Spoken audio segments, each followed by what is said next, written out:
Yolgizayol, 5 Kunlik Dunyo serialinin 3 seriyasi, Yale Do Pa Ntao serisi 1905'da Milli TV telekanalida namoyish etiladi ve aynan şu kısım voqealar rivojini yanada chuqurlashtiradi.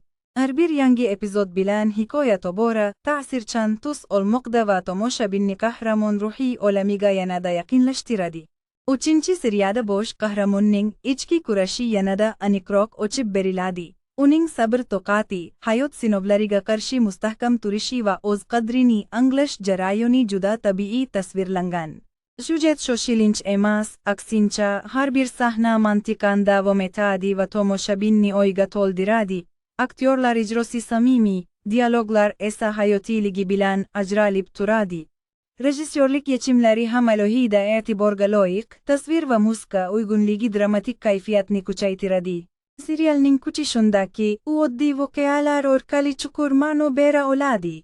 Seriya yana bir bor isbotlaydiki, Yolgizayol, 5 Kunlik Dunyo bugungi kunda eng mazmunli va ta'sirchan loyihalardan biridir.